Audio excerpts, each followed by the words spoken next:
wiry horse with the speed of light, a cloud of dust, and a hearty hi-yo Silver, the Lone Ranger.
With his faithful Indian companion Tonto, the daring and resourceful masked rider of the plains led the fight for law and order in the early western United States.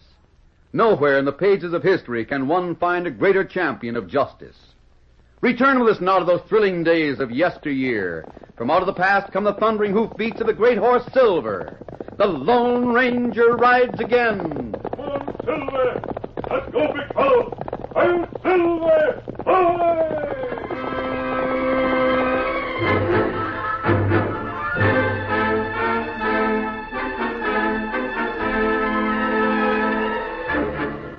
The Lone Ranger and Tonto were traveling south when they sighted a string of mules hitched to a heavy wagon.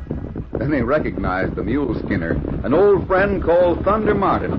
They hurried to meet him. Oh, Silver, hold on. Man. Oh, you made you back to slow me on the sidewalkers. Whoa, I tell ya. Martin, it's good to see you again. Oh, if I'd have been taking a whack out of a bottle of tornado juice, I'd say I was seeing things. How are you? Fine. Tonto, you old ramgudgeon, you're a sight for sunburned eyes. How, Thunder? Well, me, I'm a downcast, disheartened, and all-fired miserable critter. Aren't you working at Clarabelle Hornblow's ranch anymore? Clarabelle and me are split up. You are? She said things that no man could take and hold his head up. That there woman is the most talking woman I ever knowed. I'll sure miss her. Oh, why? What did she say to you? Well, she waggled that shotgun under my nose and said she'd blow my head off if I didn't get. Steady, Silver. Did she mean it seriously? Well, just as a sample of how she meant it, she fetched me a whack with that skillet that darn near twisted my head so as I could scratch the back of my neck with my front teeth. I suppose I'm to blame in a way, but she should not have held it against me. I sure miss that she-male. What you do? Well, 'twa'n't me that done it. It was a couple of buzzard-faced, triple-twisted polecats that stole Clarabelle's timberland. You mean that stand of trees on the hill north of the house? Yep. Oh, that's where we make camp. Well, you ain't a-going to camp there no more. Beagle and Tilford are cutting trees faster than a triple-handled six-blade scythe can cut hay. Beagle? You mean Rance Beagle? Yeah, that oily mouth worm. He's slippery as a grease eel astride Fork Lightning. Steady, Silver. Clarabelle should have known better than to send me into town to deal with him. Thunder, let me get this straight. Has Beagle taken that timberland away from Clarabelle? The timber, but not the land. Just the timber. Oh. And he sure is taking it fast. How did it happen? Oh, he'd been dickering for some time with Clarabelle about that timber. He had a buyer for it, and he wanted to cut it and deliver it to this here buyer. Then he bought it from Clarabelle? He would have if she'd have dealt with him personal instead of sending a no-good addle-headed galoot. Meaning me. You went to deal with Beagle? Yeah. Steady, Silver. I met him in the cafe in town, and we had a few drinks. And yeah? Then a critter by the name of Tilford steps up and joins us. Beagle introduces me. Shake hands with the man who's going to make you famous, Thunder. This is John Tilford. Mighty proud to meet you, Thunder. Mighty proud. What's this about making me famous? Let me get one thing straight, Martin. Aren't you the man who helped the Lone Ranger in that camel expedition? I reckon that's me. Good. And you're a sure thing. Sure thing for what? For the next sheriff. Huh? That's right, Thunder. Mr. Tilford has made many a man famous. Now, if you're a good sheriff, we might run you for governor. Who knows, you might even get to be president. You'll accept, won't you, Thunder? Well, gosh, Mr. Beagle, Why, it's your duty. Now, just sign your name here. What's this? Well, we can't make you sheriff without your permission. You'll have to sign both copies. Go on, Thunder, sign it. And let Mr. Tilford start you on the road to fame. Well, I signed that bit of paper, never thinking it might be something different from what those crooks said. You know, I plumb forgot all about Clarabelle's timber deal. The fact is, I didn't think no more about it till I got back to the ranch and told Clarabelle what had happened. Clarabelle said she never heard of Mr. Tilford. I never heard of him, and what's more, I don't think he knows enough to come in out of the rain. Now, Clarabelle... If he did, he wouldn't talk about making you a sheriff. Clarabelle, I might make a first-rate lawman. What was Tilford after? Did you spend all you had buying him drinks or lend him cash or something? No, I didn't do nothing of the sort. What about that timber deal? Well, you see, Clarabelle, we got to talking about my work after I got to be sheriff, and it got so late that Mr. Beagle had to leave. Then you didn't make a deal. No, but we... Of all the good-for-nothing galoots, I go to all the trouble to get a legal paper so as you can sign a contract for me and let you... The door. I'll see who it is. You get out of my way. Well, it's you, Mr. Beagle. Howdy, Miss Hornblow. I'm sure glad to see you. Step right in, won't you? Thanks. Hello, Martin. You must have just about followed me from town. I'm sorry Thunder's such an addle-headed old goat. Expect he clean forgot about that deal on the timberland. Forgot about it. Well, I was just trying to tell her about Mr. Tilford and about me being a sheriff. Oh, but Thunder didn't forget about it, Miss Hornblow. We made a deal for your timber. You what? Huh? Here's the agreement. I brought your copy to you, all signed and witnessed. Who signed it? Well, you did, Thunder. Let me see that. Maybe you left a few details in that bottle on the bar, Thunder? Thunder Martin, this here's your handwriting. There ain't no mistaking that hen scratching you make when you get your hand on a pen. Where's the money you got? And I didn't get no cash. Now, just a minute. What are you trying to put over on me? I never got no cash. What's more, I never made a deal for the timber. All I signed was that paper that said I was willing to be sheriff. Or something. Did you read that paper? Well, not exactly. Mr. Tilford told me what it said. Of all the pin-headed lout-faced Now, good-for-nothing... I gave you the cash. Beagle, you're a downright barefaced out-and-out liar. All I know is what's in writing. There's an agreement, and it's all witnessed. I have the power of attorney that makes Martin's signature valid. The timber belongs to me. You just try and get it. Yeah, you just... Get out of here. But I didn't... Go on, both of you. Where's my shotgun? By the jumping jackrabbit, I'll start fireworks around here. Go on now. Clear out, both of you. Well, I spent a long time trying to persuade Clarabelle to let me sell off my mules and make up what I cost her, but she wouldn't listen. I finally had to give up.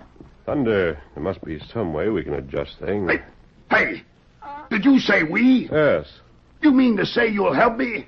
Thunder, you said these men had started cutting trees. They sure as shooting have. Silver. I went through the valley between the range and the hill, and those critters are cutting timber like hungry beavers. They got a lot of men working for them. I wonder if they're working against time. Well, I don't know about that. You know what Beagle is going to do with the timber? Yeah, I know that. He's selling it to the railroad for ties. I'd like to see that agreement. Well, Clarabelle's got a copy of it. No, I reckon it wouldn't do to ask her. She ain't in a sociable mood. Just spoiling to let go with that shotgun. Why don't you turn back and travel with Tonto and me? Well, if that woman sees me in her land, she'll have a fit. You can keep out of sight until we look the situation over. You think there's anything that can be done? I don't know. We're going to find out. You follow us. You called it, and you get it. Come on, you stove-in haybutters. Get him up, Scott. Come on around before I unhitch you right in the necks. Get along. Get up. Come on, Silver.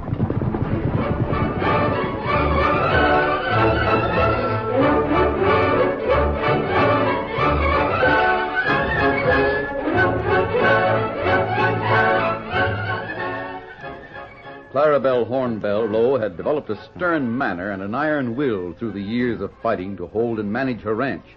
Smoldering rage was in her face as she sat on the porch listening to the sheriff. You see, Clarabelle, before I went to the woods to talk to Beagle and Tilford, I called on Lawyer Crane.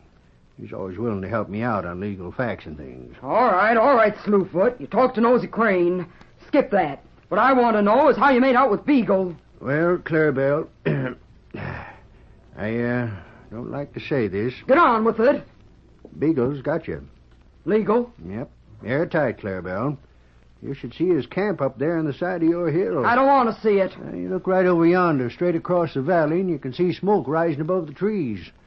That's where Beagle's thrown up a headquarters shack. Never mind that part of it.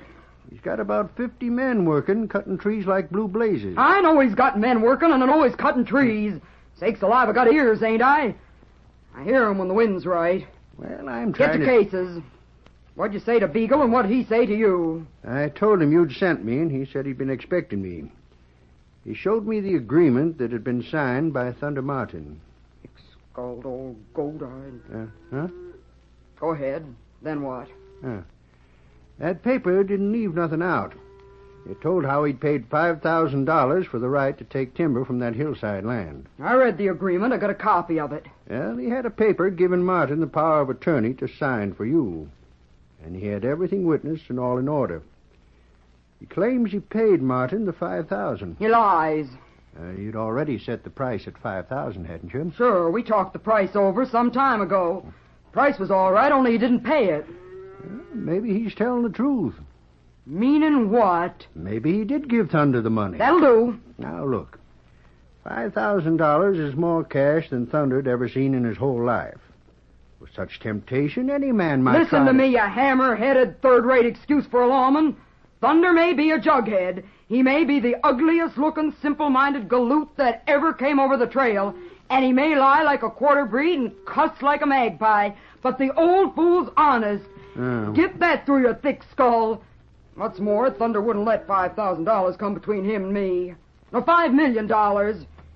He says he didn't get that cash, and he didn't get it. All right, Clarabelle.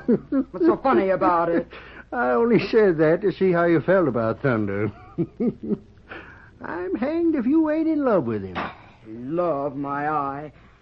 Woman my age in love. It's only that I got used to having the old galoot and his mules around here. I know. I figured on making him manager of the place. That is why I fixed things, so as he could go ahead and make the deal with Beagle. Should have known better than to let Thunder deal with a man that's got brains. It weren't fair. Someone's coming. And fast. We better get to the side of the house and see who it is. It's probably Slim Farnsworth. I sent him into town for some supplies. There he is. Oh. Howdy, Slim. Hey there, Farnsworth. Miss Hornblow. What have I told you about riding a horse to Lather? Well, listen, I gotta tell you. I saw Thunder Martin in town. Yeah, what's he say? He's turned against you. What's that? Yes, ma'am. He's working hand in glove with Beagle. You be careful what you say. It's true, ma'am. Clarabelle, a man like Thunder will put up with a lot before he gets riled. But when he's really mad... You shut up. Slim Farnsworth, give me facts and back 'em with proof. He's all over town, hiring men that can swing a two-edged axe to cut timber. Thunder Martin is? Yes, ma'am. And he's got his mules hitched to his wagon, and the wagon loaded down with supplies for a lumbering camp. Why, that two-faced, double-dealing turncoat. I should have let daylight through him. By Juniper, it ain't too late. Hitch up that big roan horse while I get my shotgun. Now, Clarabelle, As for you, Slewfoot, if you don't want to see violence, just keep out of town. I'll show Thunder Martin what happens to them that double-cross Clarabelle Hornblow.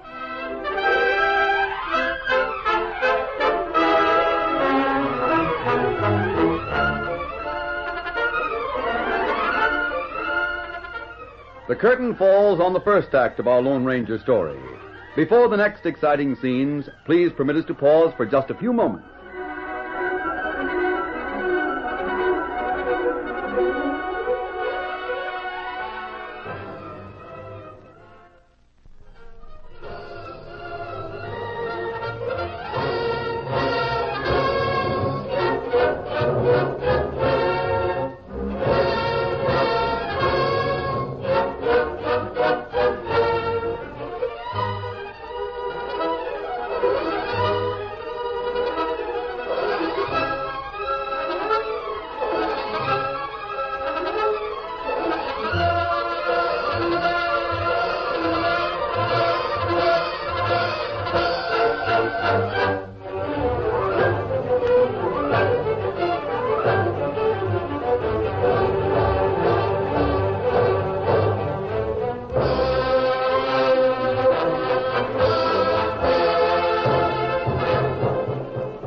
Now to continue our story. Thunder Martin stood at the bar in the town's biggest cafe. Half a dozen men with broad, keen-edged axes surrounded Thunder, who seemed to be the host. All the way, Joe. Fill her all the way. Well, here, Thunder, you do the pouring. You're talking, Joe. You boys want to be careful with this tornado juice. Don't spill none of it on your clothes. It eats holes right through them. Hey, Thunder, what are we waiting for?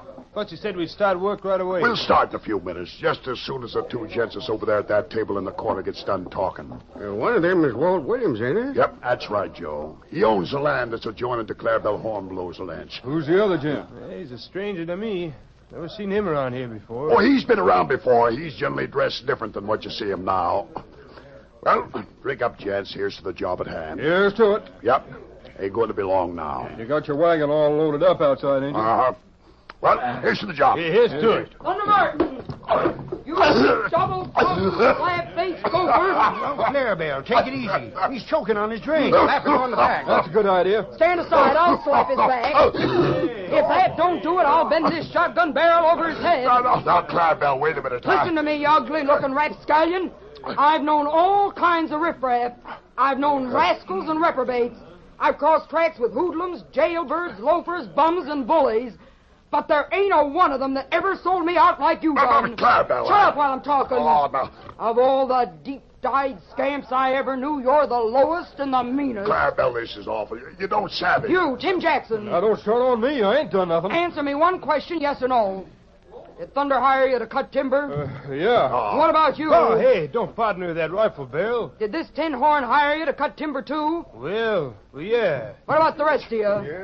Clarabelle, if you just trust me. Trust you? Why, you good Please for don't nothing. get started again. I'd sooner trust a polecat that's bumped up against a porcupine. Clarabelle. Huh? Who said that? I did. Oh, you. Struck your voice with someone else. Where'd you come from? I was talking to your neighbor over at the corner table. Just listen to that man for a second, Clarabelle. Don't you tell me what to do. Let's go outside, Miss Hornblow. I want to talk to you. I'd go anywhere to get that two-faced mule skinner out of my sight. Everything's all set, Thunder. You can go right ahead. I sure feel like hunting for a hole in the ground and crawling right into it over my head.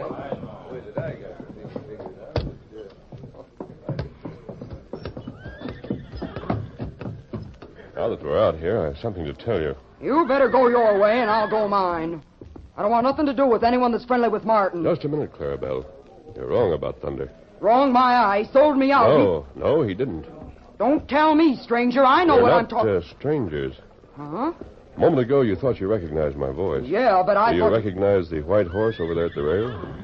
White horse? Hey, that looks like... Great day. The horse is named Silver. Say, don't tell me that you... Let me look closer. I disguised my face, Clarabelle, so I could come into town without a mask. Well, I'll be doggone. When I was in the cafe, I talked to your neighbor, Which one? Walt Williams. Oh, He also owns timberland on the hill. I know that. It's right next to the land that you've leased to Beagle. Yep. Well, that's where Thunder and those men are going. You mean they're going to cut timber on Walt Williams' hill? Yes? Not on mine? No? Why, I thought Thunder had hired men to work for Beagle. But I don't get it. Why is Thunder to cut timber? Believe me, Clarabelle, it'll all be clear to you by the first of the month. Now, in the meantime, I want to use the valley. The valley? The valley between your house and the hill where Beagle's cutting trees. I want it for a camp.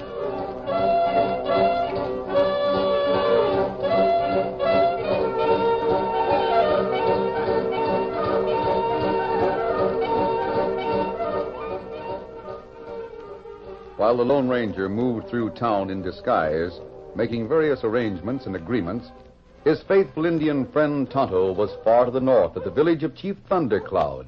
Thundercloud, many time you say you like help, good friend. That true, Tonto. My people in heavy debt to you and friend with mask on face. Well, how you like to hunt in New Valley? New Valley? Ah. That valley to south where Indian never hunt. Maybe you move there for many moons.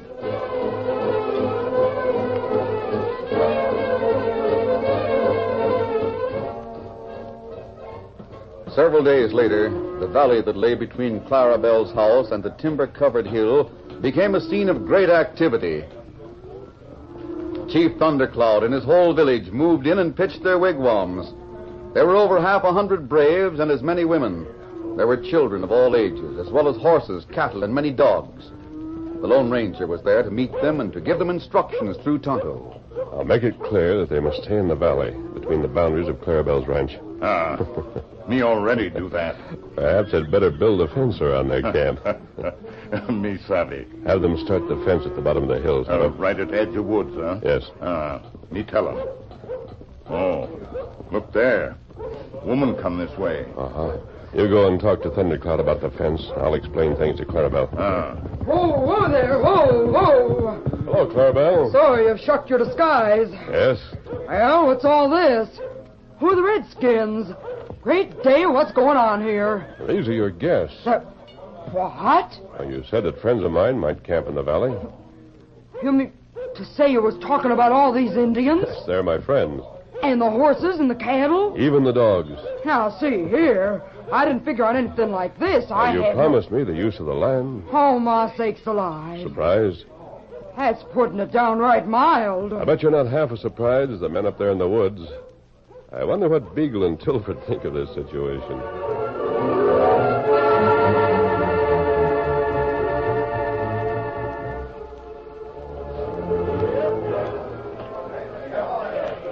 What do you make of it, Tilford? Your guess is as good as mine. I suppose there's no call for us to be concerned as long as those Redskins stay in the valley. I hope they stay there. That's what I hope. Me, too. Hate to have an Indian fight on our hands. I don't think Just a minute, Beagle. Look over there. Someone on a horse. Don't you see who it is? Thunder Martin. What's he doing here? Oh there. Oh. We're armed, Martin. Don't you start anything. Well, Tilford, you ain't making no bones about being tied up with Beagle, are you? Why should I? You weren't interested in lumbering when I first met up with you. You were talking politics. What do you want here? Me? Oh, I just dropped by to tell you that Tilford ain't the only one that changed his interest. I changed, too. What do you mean? If you'd have been around town, you'd have heard about it. I'm cutting timber the same as you are. What? You? Where? I got a sort of a deal with Walt Williams. His timber's right over yonder there. I don't believe you. He wouldn't sell it a fair price. He wouldn't give it away for nothing like Clarabelle's doing, but he was willing to listen to reason. Who are you cutting timber for? Who are you selling it to? Well, gents, I'll have some timber ready for that railroad just in case you quitters can't deliver. Yeah, might keep me in mind. Well, I gotta be getting along. Get along there, you stupid neighbor. Get out.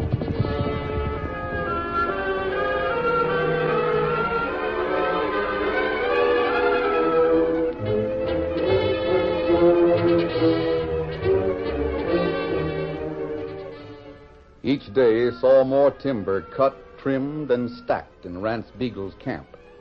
Each day brought the deadline closer. In the meantime, the Indians went about their business in the valley. They hunted and fished and held their ceremonials in the council ring.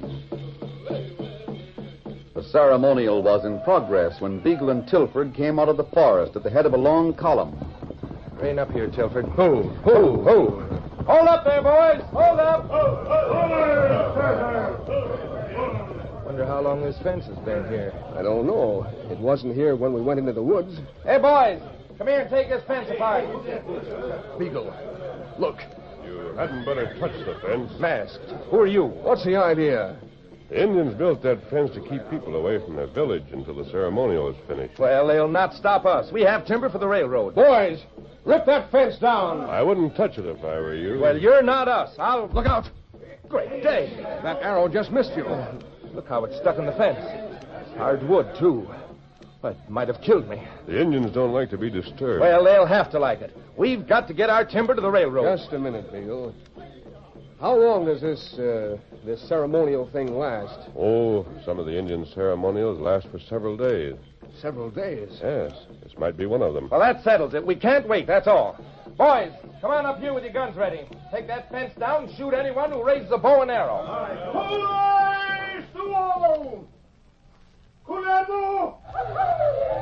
Beagle, look at them. Every one of them is watching us. Every one has an arrow knocked to the bow. But we've got to get through, boys. We've got to fight our way through. We'll have to fight. That's all there is to it. Not me. I don't want an arrow in my hide. Help me out. Are you afraid of a pack of Indians? You bet. I'm mighty scared of them. Listen, you fools. We don't get the timber to the railroad, we can't get our money. None of you'll get paid. How about going in the opposite direction, over the top of the hill? We can't haul this timber uphill. Doesn't look as if you're going through the valley. You've got to help me. You've got to suggest something. If I don't get the timber out right away, I'm ruined. These men will take every dime I have for their pay. Well, do you think I can wave a hand and make the Indians move out of the valley so you can go through? Well, look who's here. It's Martin again. Howdy, gents.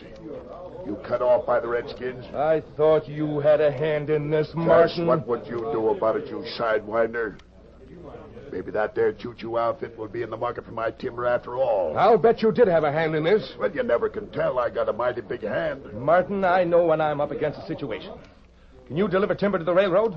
I reckon so. What'll you take for timber enough to fulfill my contract? Why should he sell to you, Beagle? You'd resell to the railroad at a profit. You keep out of this. Martin might get a much better price from the railroad. Martin, I've got to pay off these men. I've got to make enough for that. I'm sorry we played a trick on you. Tell you what I'll do, Beagle. You offered Clarabelle $5,000. Will you take $5,000? Make it $6,000. Done. For $6,000, I'll guarantee that you can fill that contract you got. Is that all right with you? Yes. Let me see the cash. Tilford, you have the cash. Right. Hold out your hand, Martin. I'll count it out. We can leave the timber we cut right where it is. Williams' property lies beyond where these Indians are camped. $6,000. That's right, Tilford. I'll take this to Clarabelle. To Clarabelle? I never said what timber you could deliver. You just go right ahead and deliver what you got cut. Well, but you... What about the timber you cut? All me and the boys didn't cut much. I reckoned about $10 for each of my men will pay them for all they did. Then you have no timber? Nope. But you got her all cut. Go ahead and deliver it. We're right where we started. Those Hey, Indians... look. They're packing up and moving out. The Indians are leaving. Here, I'll take the fence down for you. No, you swindled me. You cheated me. Say that louder so Clarabelle can hear you. Ho there, ho! Clarabelle! The masked man put it over. I seen him raise his hand to signal the Redskins. Then I seen them all start moving away. Oh, that masked man. He helped swindle me. Where is he? I've got a score to settle with him. He's right over yonder with his horse. And if you're smart, you'll get that timber and get out without no fool notions of settling a score with the Lone Ranger.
The story you have just heard is a copyrighted feature of the Lone Ranger Incorporated.